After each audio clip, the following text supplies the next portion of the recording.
என்னப்பனே கணேசா குரு பிரம்மா குரு விஷ்ணு குருதேவோ மகேஸ்வரா குரு சாக்ஷாத் பரபிரம்மம் தஸ்மை ஸ்ரீ குருவே நமக.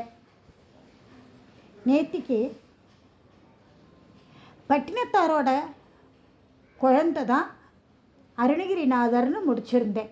அதுக்கப்புறமா பட்டினத்தார் ஒரு சமயம் என்ன பண்ணிருக்கார், பிள்ளையார் கோவிலில் உட்கார்ந்துருக்கார், தியானத்தில் அமர்ந்துருக்கார். அப்போ யாரோ ஒருத்தன் திருடிட்டு ஓடி வரான், தப்பிச்சு போகிறதுக்கு ஜனங்கள்லாம் துரத்தின்னு வருது, இவன் ஓடுறான். அப்போ பிள்ளையார் கோவிலில் இவன் உட்கார்ந்து இருந்ததை பார்த்த உடனே பயந்துட்டு பிள்ளையார் கோவிலில் தாங்க எடுத்துன்னு வந்ததெல்லாம் போட்டுட்டு அவன் ஓடி போயிட்டான். விரட்டின்னு வந்தவெல்லாம் என்ன பண்ணுறா, பட்டினத்தார் தான் திருடன்னு நினச்சிக்கிட்டு அவனை ராஜா முன்னாடி கூட்டு போய் நிறுத்துறார். உடனே ராஜா இவருக்கு மரண தண்டனையை கொடுத்துட்டார்.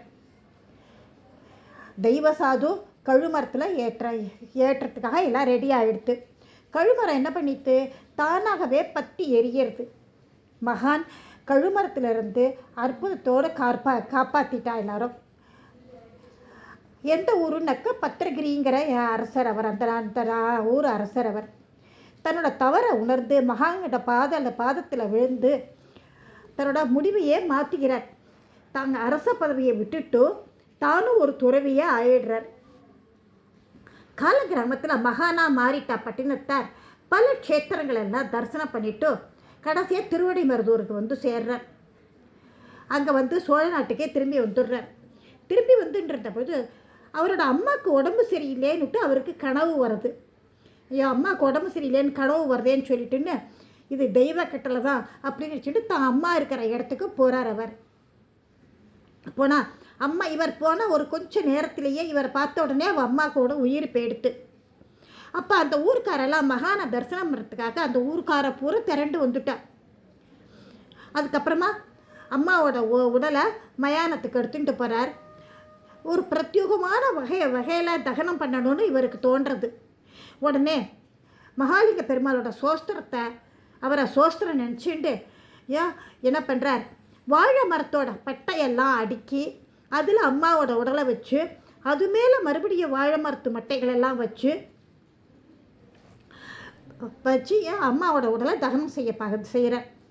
தனது சித்தத்தை தெளிவு செஞ்ச மகாலிங்கத்தை அடைய வேண்டுமென்ற எண்ணத்தில் திருவடிமருதூருக்கே மறுபடியும் கிளம்பி போகிறார். அனுதினம் மகாலிங்கத்தை தரிசனம் பண்ணிட்டு கீழே கோபுர வாசலில் உட்கார்ந்துப்பார். அங்கே அப்படியே தன்னை அண்டி வரும் பிச்சை ஏற்பதுக்காக சங்கல்பத்தை எடுத்துட்டார். பிச்சை எடுத்து தான் தனக்கு யார் கொண்டு கொடுக்குறாளோ அதைத்தான் சாப்பிடணும் அப்படின்னு நினச்சிக்கிறார். அதே மாதிரி வர்றது அதை சாப்பிட்றார். அப்போ அவர் பக்கத்தில் ஒரு நாய் வரும், ஏதோ பூர்வ ஜென்மத்து தொடர்பாடு இருக்கு. உடனே அந்த நாய்க்கும் தனக்கு கிடைக்கிற பிட்சையிலேருந்து அந்த நாய்க்கு கொஞ்சம் சாப்பாடை கொடுத்துருவார்.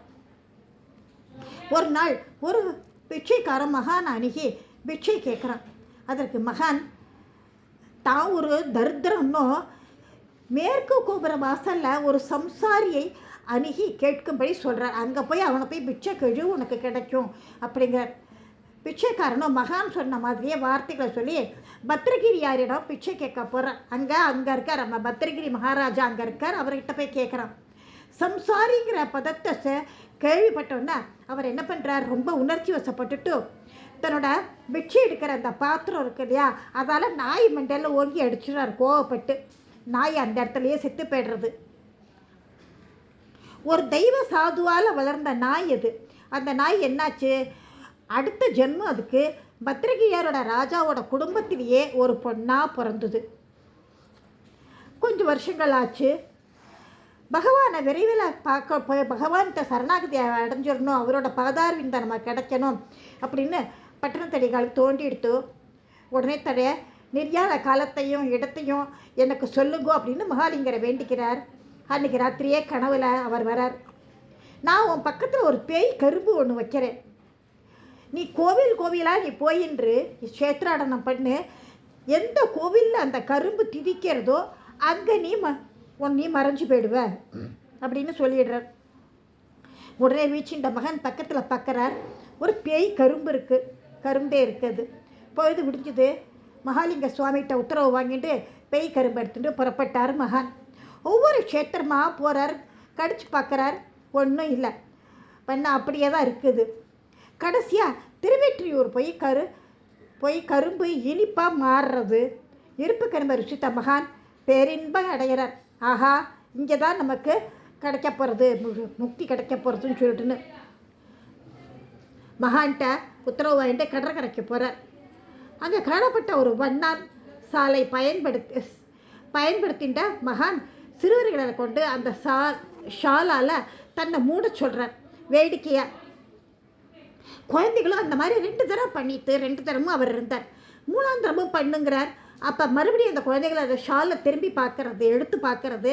அப்போ பகவான் அங்கே இல்லை, பட்டினத்தார் இல்லை, அப்படியே அவர் மறைஞ்சு போய்டுறார். உடனே அந்த குழந்தைகள்லாம் ஊரெல்லாம் போய் சொல்கிறது இந்த மாதிரி ஆச்சு அப்படின்னு சொல்லிட்டுன்னு.